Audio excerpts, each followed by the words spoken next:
అసలు మన రాష్ట్రంలో తాపకోపారి ఏదో ఒక వార్త ఉండకుంటే రేవంత్ సార్కు మంచిగా అనిపించదు కావచ్చు, మనసున పట్టదు కావచ్చు. బీఆర్ఎస్ లీడర్ల మీద ఏదో ఒక వార్త నడుస్తూనే ఉండాలి. జనం వాళ్ళ గురించి ఆలోచించుకుంటా పాలన గురించి మర్చిపోవాలి అని అనుకుంటాండా ఎట్లా? ఇగో గిట్లనే అనుమాన పడతాండ్రు వాళ్ళ చాలా మంది. ఎందుకంటారు? ఇగో ఇప్పుడు మొన్నటిదాకానేమో కాళేశ్వరము కమిషను నోటీసులు ఎంక్వైరీలు అని కథ నడిపిండా. ఇక ఎంక్వైరీ ఒడుచుడుతోనే ఇక మళ్ళా మన రామన్న మీద పడ్డట్టు కొడుతుంది. కార్ల రేసింగ్ కేసు అని అనుకుంటా మళ్ళీ నోటీసులు ఇచ్చిర్రు. ఇక ఇంకేంది మళ్ళీ ఇప్పుడు కొన్నొద్దుల దాకా ఈ నోటీసుల వార్తతోని పొద్దెల్ల తీసుడు ఇదే కావచ్చు. ఇక ముచ్చటేందో చూడుర్రి మీరే పురాగా. ఈ షెయ్యి పార్టీది ప్రజాపాలన కాదు, నోటీసుల పాలన, ఎంక్వైరీల పాలన, టైంపాస్ బటానా పాలన. ఇగో ఇట్లనే కారడం ఆడుతాండ్రు ఊళ్ళల్లో జనాలు. అయితే ఫార్ములా కార్ల రేసింగ్ కేసు అని అప్పట్లో ముంగటేసుకునే కదా మన సర్కారు.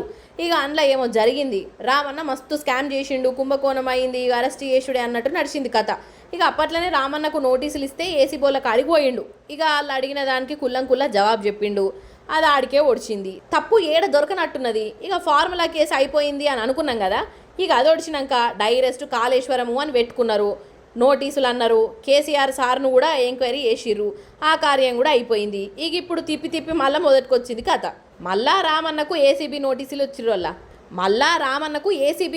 ఇచ్చిర్రోల్లా. గదే ఫార్ములా కేసులనంట మళ్ళీ విచారణకు రావాలి అని మాతలు పంపిర్రు. ఇక ఈ సోమవారం నాడే రావాలన్నట. ఇక రామన్న కూడా సరే అస్తతి యూర్రి అనలేమున్నది అని చెప్పిండు. కానీ ఇదంతా చూస్తా ఇంట్లో కుట్రేషన్ కనబడతలేదా అనొల్లా? నాకని కాదు, చాలా మంది గిదే అంటాండ్రు.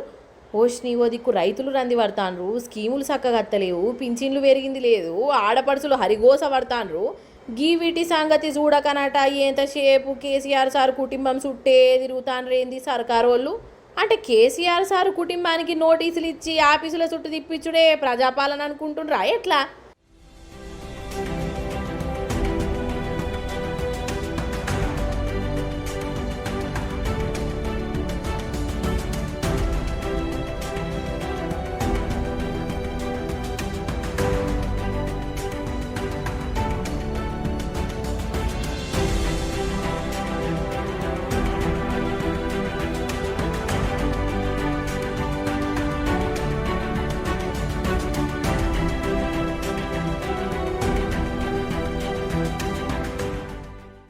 ఇది ఇంకోటి చెప్పాలి మీకు.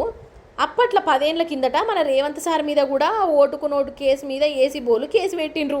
అయ్యో ఎమ్మెల్యేని కొందామని 50 లక్షల మూట మోసి బేరమాడలేదా ఆగా కేసు, అది ఇంకా పెండింగుల్నే ఉన్నది. అయితే ఇప్పుడు రామన్న ఏమంటాండయ్యా అని అంటే, నీ మీద ఏసీబీ కేసు ఉన్నది, నా మీద ఏసీబీ కేసు ఉన్నది, ఒక పని చేద్దాం, ఇద్దరు ఇట్లా దొంగెవలో మంచోళ్ళెవలో తేలాలనంటే జడ్జి సార్ ముంగట టీవీల సాక్షిగా లైవ్ డిటెక్టర్ పరీక్షలు పెట్టుకుందాం. అందులో తేలిపోతుంది కదా అబద్ధాలు ఎవలాడతారో నిజాలు ఎవరు చెప్తారో. గాదానికి ముంగట వాడు రేవంత్ సారు అని సవాలు ఎత్తాండు. ఇక ఇప్పుడని కాదోల్లా అప్పట్లనే చేసిండు. కానీ రేవంత్ సార్ నుంచి ఊయలేదు కుయ్యలేదు. ఇదే మాట రామన్న మల్లయ్య అది తెచ్చిండు. మరి ఇటు నుంచి ఈసారి కూడా సప్పుడు లేదు. ఇక మరి సప్పుడు లేదంటే ఏం అర్థం చేసుకోవాలి? తప్పు చేయకుంటే ఇగో ఇట్లా ధైర్యంగా ఏ పరీక్షకైనా రెడీ అని అనాలి కదా. మరి రేవంత్ సార్ ఎందుకంటలేడు అంటే సారుకో న్యాయం బీఆర్ఎస్ లీడర్లకు ఇంకో న్యాయమా అని గులాబీ పార్టీ కార్యకర్తలు ఉగ్గారమైతాండ్రోల్లా.